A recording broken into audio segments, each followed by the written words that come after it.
This is the Neewer mini V-mount battery, and what's so great about it is that you can replace about 5 of your other batteries, meaning you could switch everything to these tiny little V-mount batteries.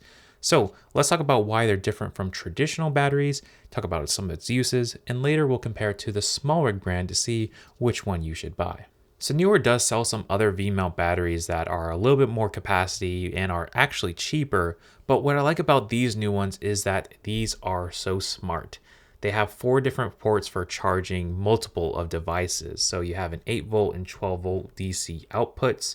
You have a USB-C and a USB-A, as well, of course, as a D-tap for powering your cameras, compared to most V-mount batteries that might just have a D-tap and maybe a USB-A port. So putting all the ports into the battery itself means that you can use a basic V-mount adapter rather than relying on an expensive V-mount plate with all the electronics and stuff. Now this USB-C port is pretty much a game changer. Of course, many devices have USB-C now, but because this port is power delivery at 65 watts, you can basically keep your camera powered on and charging, not worrying about the camera battery dying, as well as charging your devices like your phone when you're out on the go. This is a great little feature to have. And because these are 99 watts hour, they are below the 100 watt threshold when you're flying with them. So this is a great little travel battery if you think about it. But the second thing that makes this USB-C port so cool, in my opinion, is that you can charge the batteries through that port.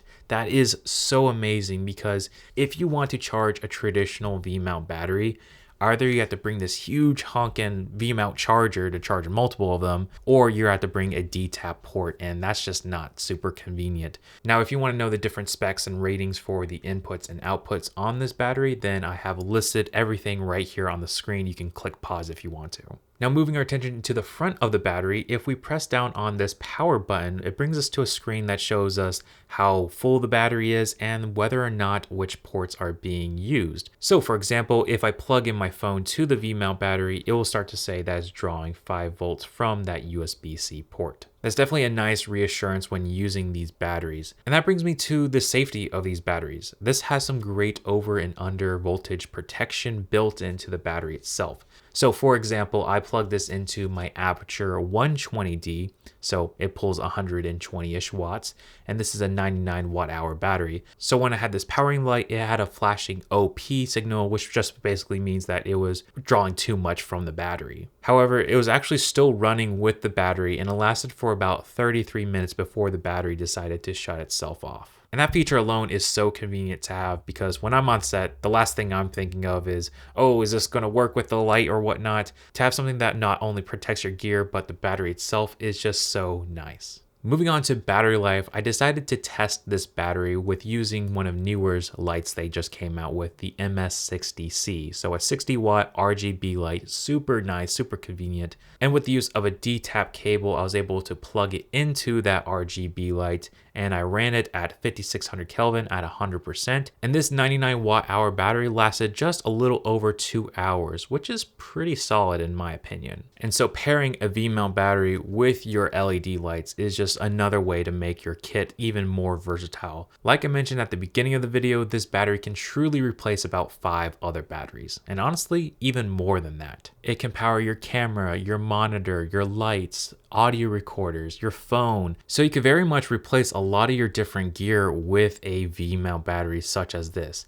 And the great thing is this battery is not that big. It's pretty small, pretty compact. I love the fact that you can actually charge this with a USB power delivery wall adapter. So I'll leave a link in the description for one that I recommend for charging this. So we touched on a lot of pros of this V-mount battery. What are some of its cons? One, it is a little bit like slippery. It's very kind of slick and it looks cool. It looks great. But, you know, I'm thinking about this being on a film set. You might want something a little bit more rugged. You know, they have these little grips on the side, but it's just not a lot. You know, I'd like to see something a little bit more rugged. And then touching on to the rubber flaps that hide the ports, I think this could be an issue, or maybe this could kind of rip off. And it doesn't feel the most secure when you push down on it. Like, it doesn't feel like oh yeah, that's definitely weather sealed or anything like that. If those flaps were a little bit more secure, a little bit more solid, it would be fantastic. But those are just a few small nitpicks. Now let's move on to comparing this to the SmallRig V-mount battery. First, start off with the similarities. Both of these are small and compact, which is ideal for on-the-go use. Each offer a 99 watt-hour capacity, which is great for powering your camera rigs or your lights for an extended period of time. And they both provide the same amount of outputs. So you have your USB-A, USB-C, your DC 8 and 12, as well as a single D-tap. And aesthetically, they both look quite similar, but if I had to give it points, I think the SmallRig just looks a little sleeker. Upon closer look at these V-mount batteries, can we really start to see the differences? And if you're looking for the most smallest compact V-mount battery,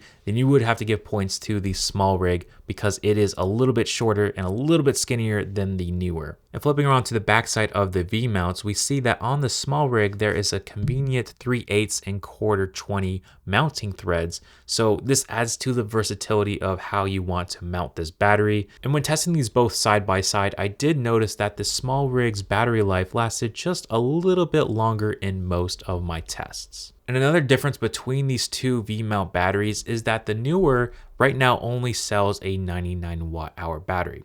I do think this is the most popular and probably the ones I would pick up, but if you do want to have some variety, SmallRig does sell a smaller VP50, a larger VP155, and a new 99 Pro version which allows for faster charging as well as more USB outputs. But the biggest difference between these V-mount batteries is actually the price. The SmallRig comes out at a retail price of $240, and the Neewer comes in at a price point of around $160, which is a pretty substantial difference. And that, my friends, brings us to the big question of which one should you buy? Well, the fact that these are both super similar does make me lean towards getting the Neewer since it's so much cheaper. However, I do think there's a small percentage of people that probably would prefer SmallRig. Why? Because, you have that little 1/4 20 and 3/8 thread on the back, as well as the V-mount battery typically lasts it just a little bit longer. But for the vast majority, I think the Neewer is definitely the one to pick up since it's just, so much cheaper. It has some great features into it. And I'm really impressed with what Neewer was able to do with such a great little device. So let me know which one you decide to buy. I'll leave links in the description to all the gear mentioned in this video. And if you want to check out another video of mine where I talk about this $500 cinema camera that has autofocus, built-in ND filters, then check this out right here. I'll see you guys in a new video shortly.